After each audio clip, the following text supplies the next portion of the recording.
Hello students, आज हम IFS का जो हमारा लास्ट चैप्टर है डेवलपमेंट बैंक्स वो पढ़ेंगे।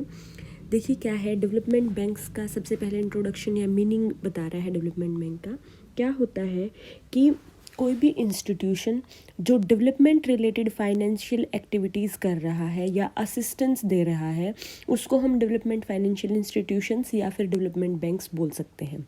ठीक है, अब ये जो है करता क्या है, स्पेशलाइज्ड इंस्टीट्यूशंस होते हैं ये, जो कोई भी बिजनेस पर्सन है या एंटरप्रेन्योर आप कह सकते हो वो है, और उसको बिल्कुल शुरुआत से लेकर और उसको एक्चुअल में वो इंस्टीट्यूशन काम करने लग जाए वहाँ तक, मतलब कॉन्सेप्शन से लेकर रियलाइजेशन तक सारी एक्टिविटीज़ में सपोर्ट करता है ये इंस्टीट्यूशन। और ये जो है कैसे करता है, फिर ये इसको फाइनेंशियल जो है हेल्प करता है और सपोर्टिव एक्टिविटीज़ भी करता है, जैसे कि इकोनॉमिक डेवलपमेंट में बढ़ावा देने का ये काम करता है। मतलब इस तरीके का इन्वायरमेंट बनाने की कोशिश डेवलपमेंट बैंक करता है। ठीक है, अब डेवलपमेंट बैंक जो है वो बेसिकली टर्म लेंडिंग का काम करता है, जो मीडियम टर्म और जो हमारा लॉन्ग टर्म का लोन देने का काम कर रहा है बिजनेस यूनिट्स को। ठीक है, अब फाइनेंशियल सर्विसेज की अगर हम बात करें तो बात हुई लोन देने की कि हम फाइनेंस अवेलेबल करा रहे हैं। इसके अलावा और फाइनेंशियल सर्विसेज क्या, जैसे कि अंडर राइटिंग कर दी, या फिर जो है इन्वेस्टमेंट प्रोजेक्ट कौन सा अच्छा रहेगा ये बता दिया, उनको हेल्प कर दिया आइडेंटिफाई करने में, इवेल्युएशन करना प्रोजेक्ट का, या जो है टेक्निकल एडवाइस देना हो, मार्केट से रिलेटेड इन्फॉर्मेशन देनी हो, मैनेजमेंट सर्विसेज हैं। तो बहुत सारी बंडल ऑफ सर्विसेज जो है वो डेवलपमेंट बैंक्स बिजनेस यूनिट्स को देते हैं। ये है। अब अगर हम ये देखें कि भाई कमर्शियल बैंक भी इस तरह का कुछ काम करते हैं तो ये कैसे अलग है। जो हमारे डेवलपमेंट बैंक्स होते हैं वो जनरल पब्लिक वहाँ पर डिपॉजिट्स नहीं करवा सकती है, ये जो है बिजनेस यूनिट्स के लिए ही होते हैं। तो इसलिए क्या है कि ये कमर्शियल बैंक से हमारे अलग हो गए। तो प्राइवेट सेक्टर की यूनिट्स हो चाहे पब्लिक सेक्टर की यूनिट्स हो, दोनों यहाँ से जो है हेल्प ले सकते हैं, फाइनेंशियल असिस्टेंस जो है वो ले सकते हैं। तो ये जो है इकोनॉमी में इन्वेस्टमेंट को बढ़ावा देने के लिए बैंक बने हैं। और इसके अलावा अगर हम बात करें तो जो industrial finance corporation of India, ये जो है IFCI आप इसको बोल सकते हैं, ये पहला डेवलपमेंट बैंक था जो इंडिया के अंदर बना था 1948 में। अगर हम प्रेजेंट की बात करें तो ये डेवलपमेंट बैंक जो है काफ़ी अच्छा काम कर रहा है, और काफ़ी सारे और डेवलपमेंट बैंक्स जो हैं वो फंक्शन में आ चुके हैं। ठीक है, ये है। अब विलियम डायमंड ने क्या कहा है डेवलपमेंट बैंक के बारे में कि development bank is that bank which gives priority to development objectives, कि जैसे हमारा कमर्शियल बैंक होता है वो किस ऑब्जेक्टिव के साथ काम करता है कि हमने प्रॉफिट मेकिंग करनी है, प्रॉफिट बनाने के लिए काम करता है। अब डेवलपमेंट बैंक किस लिए काम करता है, इसकी प्रायोरिटी जो है वो क्या होती है कि डेवलपमेंट हो, ऑब्जेक्टिव जो है इसका क्या होगा कि डेवलपमेंट करना ऑब्जेक्टिव होगा, तो उसी बेसिस पर फिर ये काम करेगा। तो ये डेफिनेशन और एक और कोई भी डेफिनेशन आप इन दोनों में से डॉक्टर देसाई की और KV प्रभाकर की है कर लेना। ठीक है, इसके बाद है evolution of development banks. Development banks कैसे बने हैं, मतलब कब से शुरुआत हुई और आज कितने डेवलपमेंट बैंक्स बन चुके हैं, उनके बारे में हम यहाँ पर इस टॉपिक के अंदर पढ़ेंगे। देखिए क्या है, पहला जैसे कि हमने बात की डेवलपमेंट बैंक जो है IFCI बना था 1948 में। इंडिपेंडेंस से पहले हमारे जो है डेवलपमेंट बैंक्स नहीं होते थे, ये इंडिपेंडेंस के बाद शुरू हुए हैं। तो पहले IFCI बना 1948 में, उसके बाद जो है यहाँ से बिगनिंग हो गई। उसके बाद क्या हुआ कि 1951 में जब से हमारा प्लानिंग कमीशन आया है, तब से जो है क्या हुआ कि स्टेट फाइनेंशियल कॉरपोरेशंस बनने चाहिए। तो हर एक स्टेट का एक फाइनेंशियल कॉरपोरेशन जो है वो बनाया गया। फिर 1955 में जो है ICICI यानी Industrial Credit and Investment Corporation of India, ये जो है डेवलपमेंट बैंक बना, वर्ल्ड बैंक के इनिशिएटिव पर ये बना था। फिर 1964 में Industrial Development Bank of India यानी IDBI जो है as apex institution industrial finance के लिए सभी स्फीयर्स में जो है वो देगा, तो उसके लिए IDBI बना। फिर स्टेट लेवल पर स्टेट इंडस्ट्रियल डेवलपमेंट कॉरपोरेशंस बने। 60s में ये प्रमोट किए गए थे मीडियम स्केल जो इंडस्ट्रीज़ हैं उनको लोन देने के लिए। इसके बाद बना हमारा industrial reconstruction bank of India यानी IRBI, ये जो है 1971 में बना। इसके बाद small industries development Bank of India बना 1989 में। ये जो है छोटे उद्योगों को बढ़ावा देने के लिए, उनकी रिक्वायरमेंट्स को पूरा करने के लिए बना। फिर बचा एग्रीकल्चर, उसके लिए जो है हम आप लोगों ने पढ़ भी रखा है पहले, national bank for agriculture and rural development 1982 में जो है ये नाबार्ड बना था हमारा। इसके अलावा एक फॉरेन ट्रेड को बढ़ावा देने के लिए export import bank of India 1982 में ही एग्जिम बैंक जो है वो बना था। इसके अलावा नेशनल हाउसिंग बैंक बना 1988 में हाउसिंग एक्ट के आने के बाद। फिर क्या हुआ 2006 में जो है India infrastructure finance company limited ये बने। और ये किस लिए हैं कि भाई हम हाउसिंग फाइनेंस देंगे, कि घर बनाने के लिए लोगों को लोन देंगे। तो ये इस तरीके के जो है काफ़ी सारे डेवलपमेंट बैंक्स जो है ओवर द ईयर्स बने हैं और इस तरीके से इवोल्यूशन जो है डेवलपमेंट बैंक का हुआ है। इसके बाद आते हैं objectives of development banking. Development banking किस ऑब्जेक्टिव के साथ काम करती है? एक बेसिक चीज़ तो हमें पता लग गई कि भाई डेवलपमेंट पर्पज़ के लिए ये बैंक काम करेगा। अब हम डिटेल में थोड़े ऑब्जेक्टिव इसके पढ़ते हैं। तो देखिए पहला क्या है कि डेवलपमेंट एजेंट के रूप में सभी सेक्टर की डेवलपमेंट हो उसके रूप में ये जो है डेवलपमेंट बैंक काम करेगा। तो सभी सेक्टर में इंडस्ट्री भी हो गई हमारी, एग्रीकल्चर भी हो गया, सर्विसेज भी हो गई और इंटरनेशनल ट्रेड भी हो गया। तो इन सब की डेवलपमेंट के लिए जो है डेवलपमेंट एजेंट का काम ये बैंक करता है। दूसरा जो है इकोनॉमी की ग्रोथ के लिए काम करना इसका ऑब्जेक्टिव है। फिर इंडस्ट्रियलाइजेशन को प्रमोट करना, प्राइवेट सेक्टर में जो है ज़्यादा प्राइवेट सेक्टर भी डेवलप हो इस चीज़ को प्रमोट करना, ये डेवलपमेंट बैंक का काम है। और जिससे कि हमें फिर क्या होगा, एडिशनल हमारी एम्प्लॉयमेंट जनरेट होगी और प्रोडक्शन भी ज़्यादा होगा। इसके बाद एंटरप्रेन्योरियल स्किल्स जो है उनको डेवलप करना काम है। रूरल डेवलपमेंट को प्रमोट करना है। इसके अलावा जो है जो हमारे फाइनेंस रिलेटेड प्रोजेक्ट होते हैं जिनकी की इकोनॉमी के लिए सबसे ज़्यादा इंपॉर्टेंस है, मतलब नेशनल लेवल पर जिस प्रोजेक्ट की इंपॉर्टेंस होगी, जो हमारे देश को कुछ अच्छा देगा, इस तरह के प्रोजेक्ट्स को जो है फाइनेंस करना इसका काम है। स्मॉल स्केल इंडस्ट्रीज़ को फाइनेंस करना है, एक्सपोर्ट को फाइनेंस करना है, टेक्निकल और एडमिनिस्ट्रेटिव असिस्टेंस प्रोवाइड करनी है इंडस्ट्रीज़ को। इसके अलावा बैंकिंग और इन्वेस्टमेंट रिसर्च को बढ़ावा देना है, मतलब सर्वे करना है बैंक से रिलेटेड, फाइनेंस से रिलेटेड, इन्वेस्टमेंट से रिलेटेड, ताकि आगे हम क्या कर सकते हैं इसमें अच्छा वो चीज़ निकाली जा सके। तो ये थे ऑब्जेक्टिव्स। इसके बाद है characteristics of development bank. Development bank जो है हमारा, उसकी क्या फीचर्स होती हैं वो ये पॉइंट में बताता है। देखिए GK क्रूकनबर्ग ने क्या बोला है कि sound development bank is characterised by a high level of administrative ability, innovative ideas, vision about economic development, technical capability, organisational ability and prudent capacity.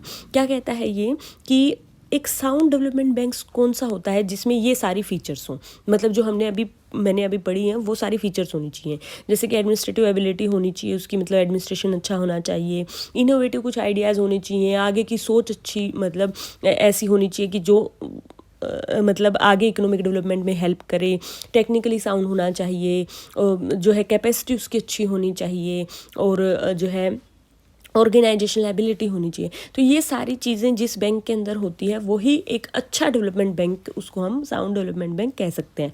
तो इसी बेसिस पर हम कुछ कैरेक्टरिस्टिक्स पढ़ेंगे इसकी, कि पहली कैरेक्टरिस्टिक डेवलपमेंट बैंक की अगर हम बात करें कि सिर्फ लैंडिंग नहीं रही एक्टिविटी।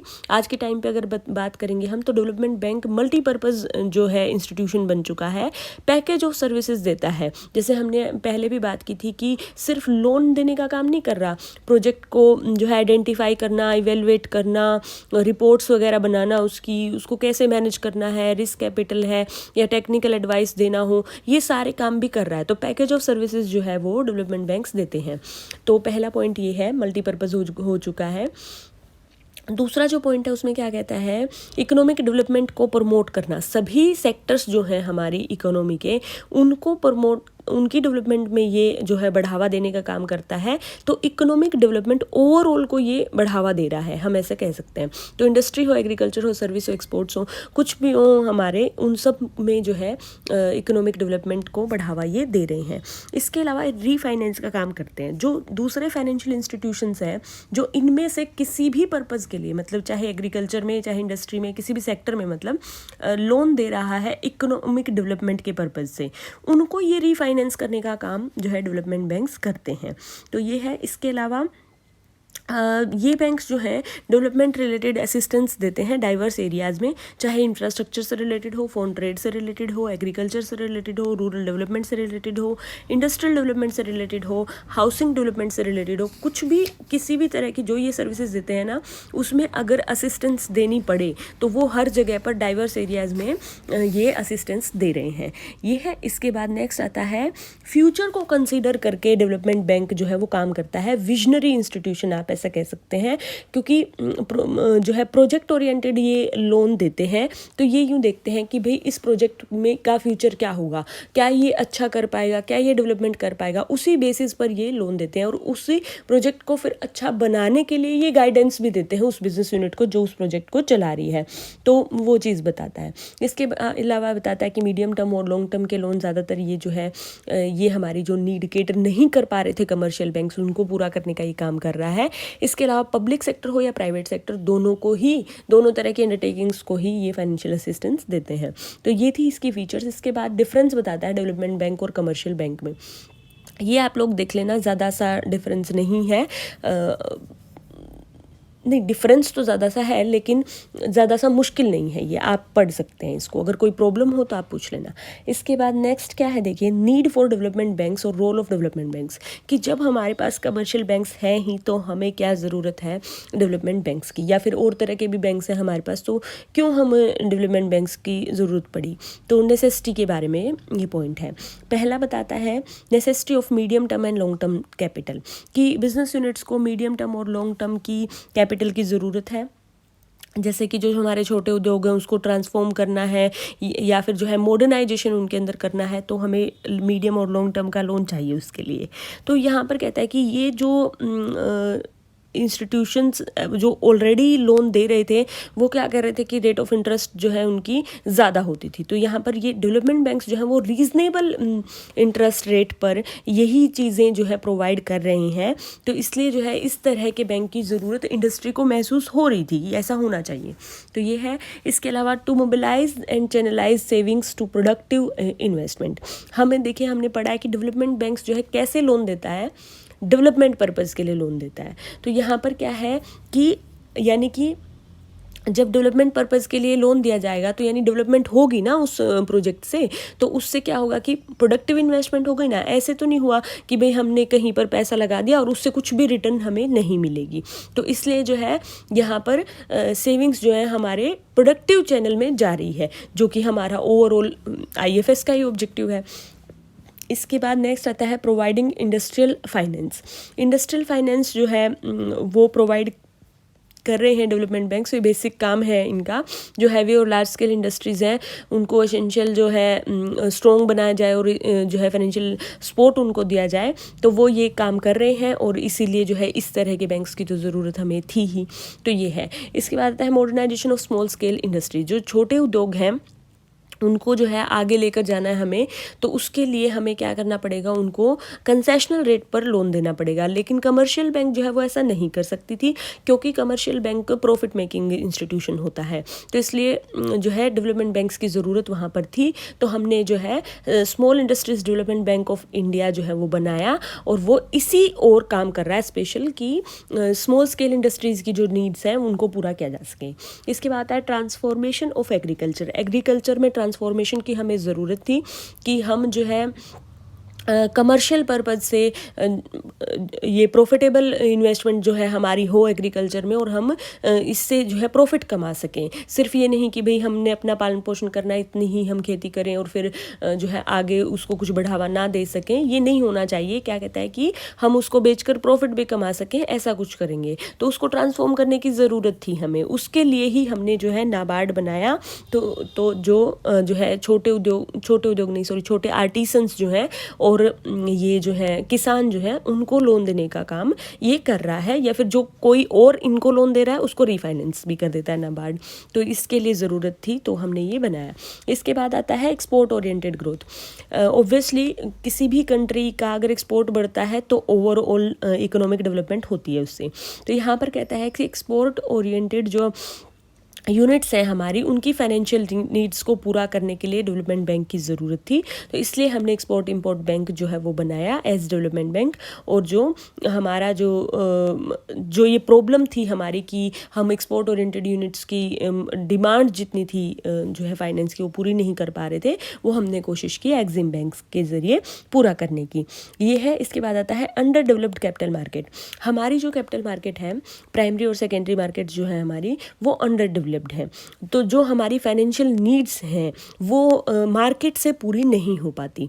तो इसलिए जो है मार्केट पर फिर डिपेंड नहीं रहा जा सकता, क्योंकि जब पूरी नहीं हो रही है वहाँ से, तो इसलिए डेवलपमेंट बैंक्स की हमें ज़रूरत है और कैपिटल फॉर्मेशन जो है उससे बढ़ावा मिला है उसको। ये है। इसके बाद आता है रीजनल इम्बैलेंसेस। हम सब समझते हैं कि हमारे देश में हर एक रीजन जो है वो इक्वल नहीं है, कहीं पर ज़्यादा इंडस्ट्रीज़ है, कहीं पर कम इंडस्ट्रीज़ है। तो बैकवर्ड रीजन्स कुछ रह जाते हैं क्योंकि वहाँ पर इंडस्ट्रीज ज़्यादा नहीं होती। तो उसके लिए ज़रूरत थी कि हम कुछ ऐसा करें जिससे कि रीजनल इम्बैलेंस हमारा कम हो या ख़त्म हो। तो उसके लिए जो है डेवलपमेंट बैंक्स क्या करते हैं कि जहाँ पर कोई मतलब इंडस्ट्री नहीं है, अगर कोई वहाँ पर इंडस्ट्री खोलता है तो उसको कंसेशनल रेट पर जो है लोन प्रोवाइड करते हैं। काफ़ी लो रेट ऑफ इंटरेस्ट होती है, तो इससे बढ़ावा मिला है, फिर उसको रीजनल इम्बैलेंस कहीं ना कहीं कम ज़रूर हुआ है। ये है। इसके बाद आता है प्राइवेटाइजेशन। प्राइवेटाइजेशन जो है इंडियन इकोनॉमी में अप्लाई हुआ है। पब्लिक सेक्टर को प्राइवेट सेक्टर में बदल देना, यही प्राइवेटाइजेशन होता है।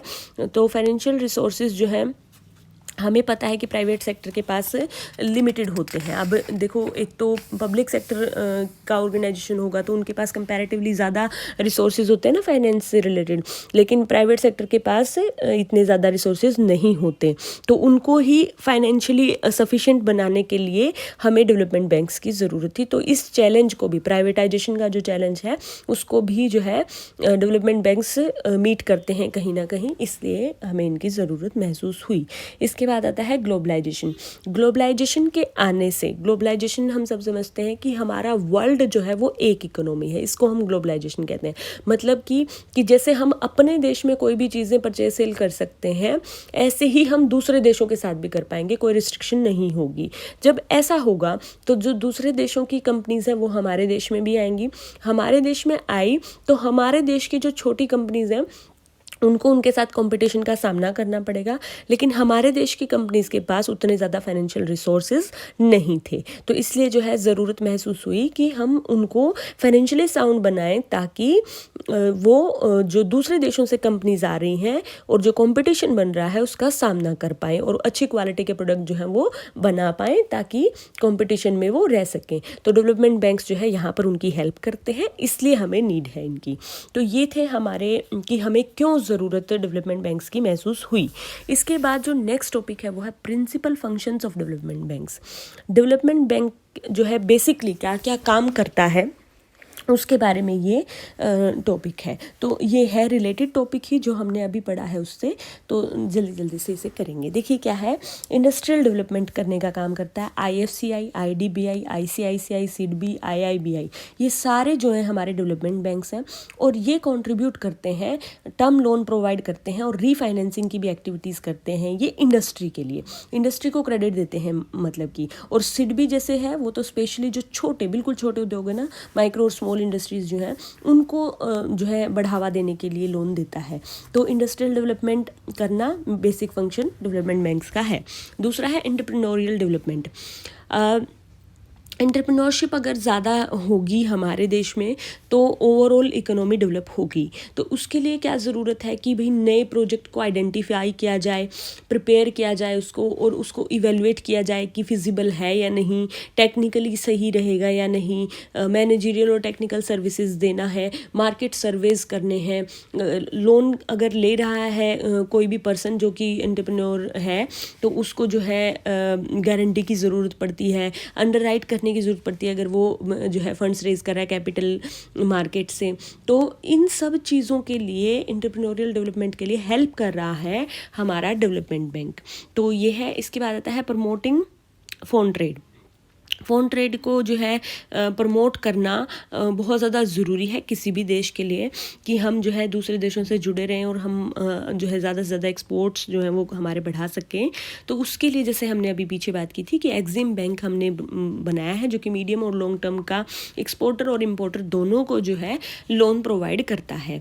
तो ये है। इसके अलावा गारंटी देता है लोन्स की, लेटर ऑफ क्रेडिट जो है इम्पोर्टर के लिए इशू कर देता है, टेक्निकल असिस्टेंस देता है कि जिससे भी मतलब हम ऐसा कर सकें कि एक्सपोर्ट हमारे ज़्यादा हों और इंपोर्ट को भी सपोर्ट मिले।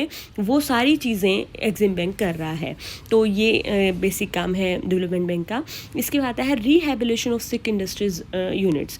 जो हमारा IIBI है, industrial investment bank of India है, ये जो है स्पेशली बनाई इस चीज़ के लिए है कि जो इंडस्ट्रीज़ जो है हमारी सिक हो गई हैं या जो काफ़ी टाइम से लॉस में चल रही हैं उनको रिवाइवल करना, रिकंस्ट्रक्ट करना, रिहेबिलिट करना सिक इंडस्ट्रीज़ को। यही इसका काम है कि टेक्निकल मैनेजरियल उसको जो है असिस्टेंस देना, फाइनेंशियल असिस्टेंस देना, जिससे कि जो अगर लग रहा है कि रिवाइव हो सकती है तो रिवाइव कर दें, अगर रिकंस्ट्रक्ट हो सकती है रिकंस्ट्रक्ट कर दें, और अगर नहीं हो सकता है कुछ भी तो इसको बेच के जो है और जो है काम ख़त्म किया जाए और कुछ नई जगह पर जो ये पैसा यहाँ लगा हुआ है उसको लगाया जाए।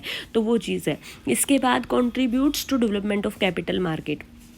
डेवलपमेंट बैंक्स जो हैं वो कैपिटल मार्केट से फंड्स को जो चैनलाइज करते हैं और ये जो है हेल्प करते हैं कंपनीज़ की, जो इनके कॉरपोरेट क्लाइंट्स होते हैं उनकी, कि जो मतलब पब्लिक इशू करके वो फंड्स रेज कर पाएँ। तो वहाँ पर ये अंडरराइटर बन जाते हैं जैसे इक्विटी शेयर्स, डिवेंचर्स हैं, बॉन्ड्स वगैरह, ये सब इशू करके और कैपिटल मार्केट से फंड रेज कर पाते हैं कॉरपोरेट जो है वो डेवलपमेंट बैंक्स की हेल्प से, क्योंकि डेवलपमेंट बैंक वहाँ पर अंडरराइटर बन गया, उनके शेयर्स डेवलपमेंट बैंक ने खरीद लिए, तो इससे जो है उनको फ़ायदा मिल जाता है कहीं ना कहीं। ये है। इसके बाद नेक्स्ट आता है helps in balanced regional development. अभी हमने बात की थी पीछे कि हमारे देश को जो है ज़रूरत है कि, क्योंकि कुछ रीजन्स जो हैं वो ऐसे हैं जो बैकवर्ड हैं, तो वहाँ पर इंफ्रास्ट्रक्चर से रिलेटेड जो है काम करके, या फिर जो है जो इंडस्ट्रीज़ वहाँ पर काम करना चाह रही हैं वह उनको कंसेशनल लोन दे के इस तरीके से जो है वो हेल्प कर रहे हैं। ये है। इसके बाद आता है एग्रीकल्चर एंड रूरल डेवलपमेंट। इसके लिए जैसे हमने बात की है कि नाबार्ड बना रखा है, स्पेशली एग्रीकल्चर और रूरल डेवलपमेंट के लिए लोन देता है और रीफाइनेंस करने का भी काम करता है, और इसी सेक्टर में फिर ट्रेनिंग देना है, कंसल्टेंसी करना है, रिसर्च करना है, ये सारे काम नाबार्ड कर रहा है। ये है। इसके बाद आता है development of housing sector. Housing sector जैसे कि हम सबको पता है कि घर बनाना जो है उसमें बहुत सारे पैसे लगते हैं, तो फाइनेंस की ज़रूरत होती है, तो उसके लिए जो है हाउसिंग प्रोजेक्ट्स के लिए लोन देने का काम जो है ये हमारा नेशनल हाउसिंग बैंक जो है वो करता है, डायरेक्ट लोन देता है हाउसिंग प्रोजेक्ट्स के लिए।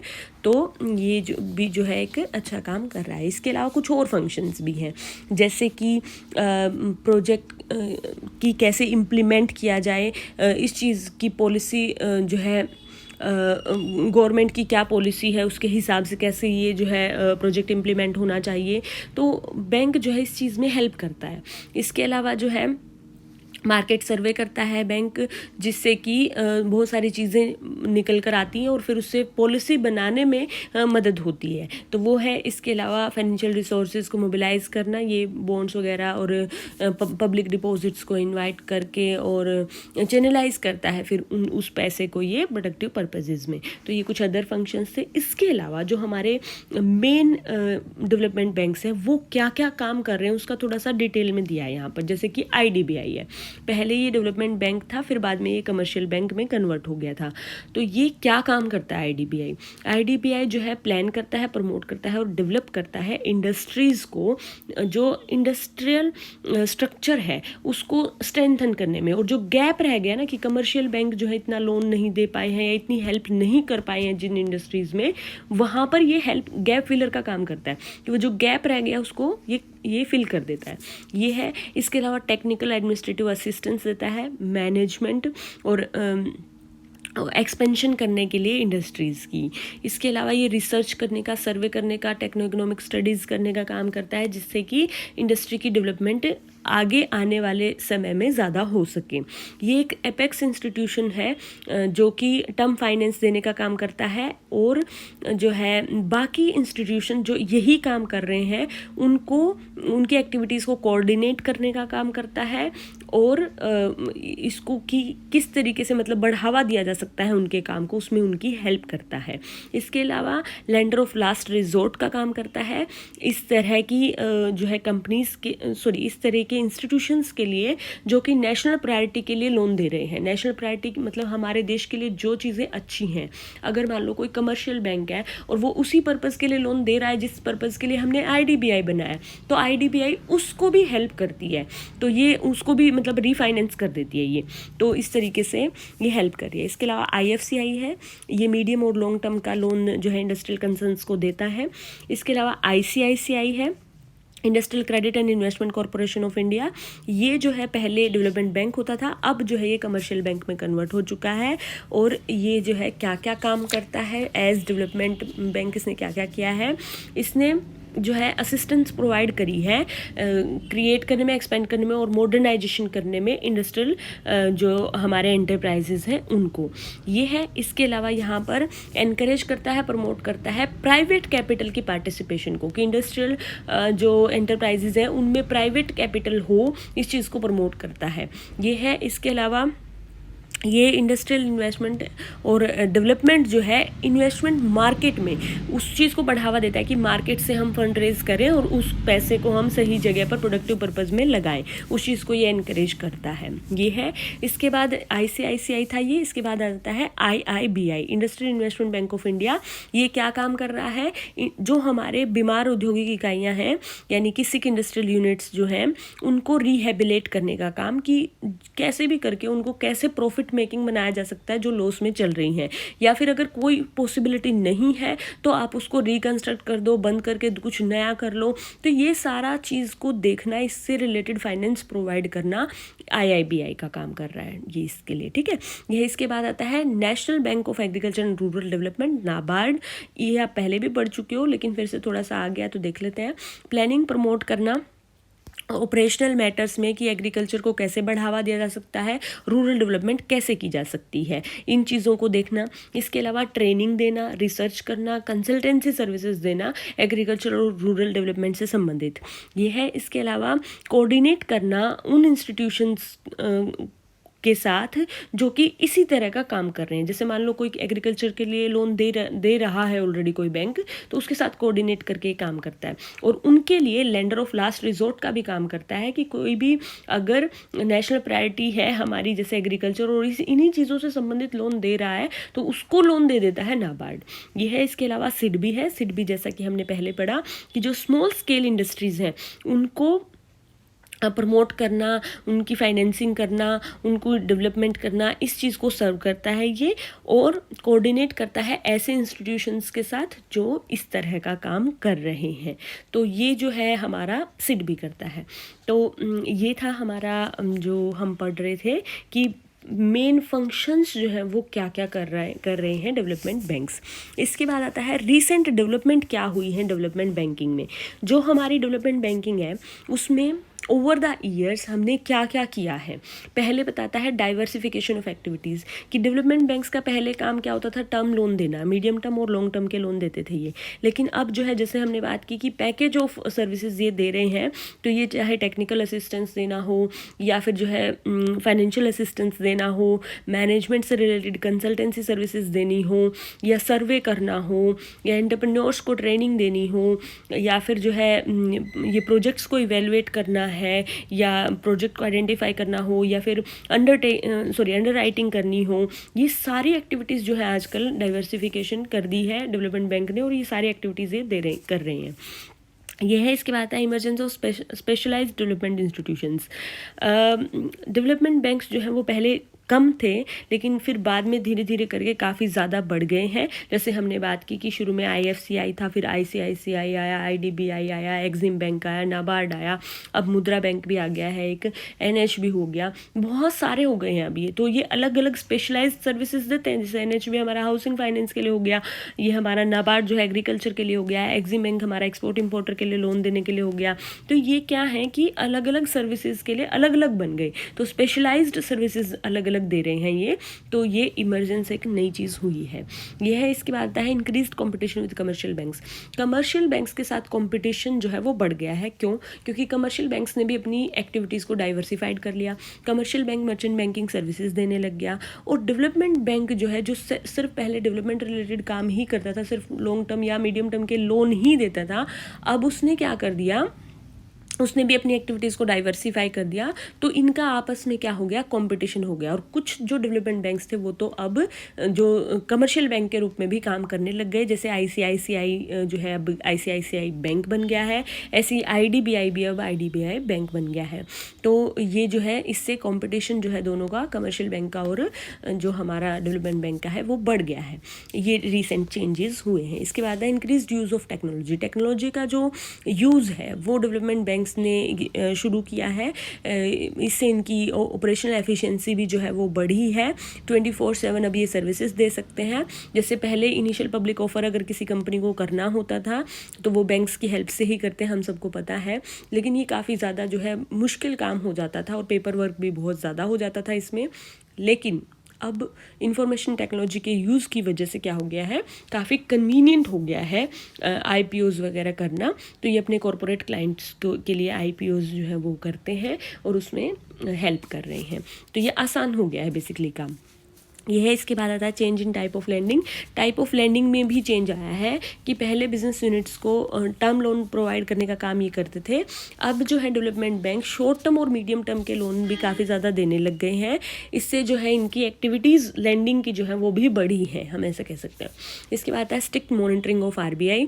जैसे कि कमर्शियल बैंक का सुपरविजन करने का और उसको कंट्रोल करने का काम RBI का है, जो हमारे डेवलपमेंट बैंक्स हैं उनको भी सुपरवाइज और कंट्रोल करने का काम RBI कर रहा है। और पहले जो इस तरह के बैंक्स थे, जैसे दूसरे देशों में इन्वेस्टमेंट बैंक्स इनको बोलते हैं, तो US में ये लेमन ब्रदर्स करके एक बैंक होता था जो कि 2008 में जिसमें कि कुछ गड़बड़ घोटाला होने की वजह से रिसेशन जो है पूरे वर्ल्ड में आ गया था। तो उस चीज़ को देखते हुए RBI ने इनके लिए भी स्ट्रिक्ट रूल्स जो है वो बनाए हुए हैं। जैसे कि किसी बैंक को बेसल 3 के नॉर्म्स को पूरा करना पड़ता है, डेवलपमेंट बैंक को भी वो जो बेसल 3 के नॉर्म्स हैं, जो हमारा CRAR था, जैसे 9% था फिर 11% हो गया, तो वो इनको भी मानना पड़ेगा, वो है। इसके बाद आता है increasing financial assistance. Financial assistance increase की है डेवलपमेंट बैंक्स ने ओवर द ईयर्स। पहले जितनी फाइनेंशियल असिस्टेंस दे रहे थे उससे ज़्यादा दे दिए। मतलब 1970-71 में जो है 160 करोड़ के टोटल लोन सैंक्शन किए थे फाइनेंशियल इंस्टीट्यूशंस ने। 2017-18 में यही जो है बढ़कर क्या हो गया, 1,54,372 करोड़। तो ये काफ़ी ज़्यादा जो है लैंडिंग करी है इन्होंने, हम ऐसा कह सकते हैं। तो ये थे हमारे कि रिसेंटली क्या डेवलपमेंट हुई है डेवलपमेंट बैंकिंग के अंदर। इसके बाद हम institutional financing for economic development या मेन डेवलपमेंट बैंक्स जो हैं वो कौन से हैं, इसके बारे में नेक्स्ट वीडियो के अंदर पढ़ेंगे। Thank you class.